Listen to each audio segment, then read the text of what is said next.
We are now 2 days away from the big feast, or as many of us know it, Thanksgiving. Yes, the pandemic has added changes to how we celebrate, and health officials are urging people not to gather in large groups or with non-household members. Maria Bray shows us what the risks are for those who don't always follow these guidelines. Maria. Well, Tom, those precautions are in place to prevent people from spreading the virus. We know some families are choosing to ignore those guidelines, but the family I talked to doesn't want to jeopardize anyone's health at the cost of eating a big meal. The star of the show, of course, is the turkey, but man, stuffing.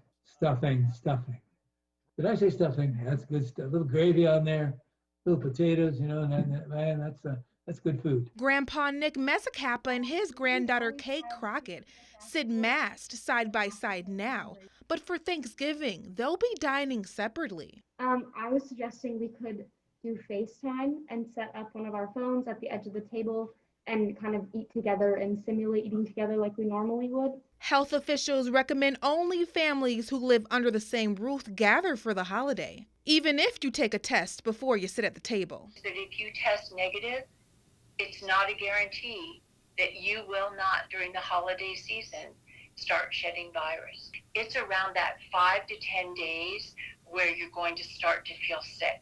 But know that you are not out of the woods until at least 14 days.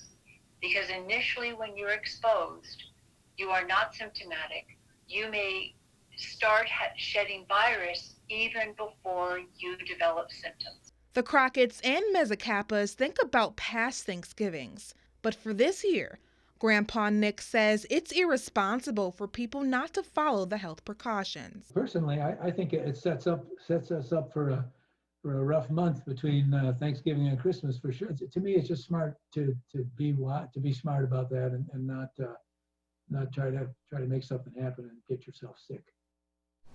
Now, for people who are having or going to gatherings, the CDC suggests wearing a mask with 2 or more layers, staying 6 feet away from people who do not live with you, avoid having multiple people going where the food is prepared, and to have one person serve the food, making sure their hands are washed and they're disinfecting the eating areas as much as possible. In the studio, Maria Bray, KTDC News.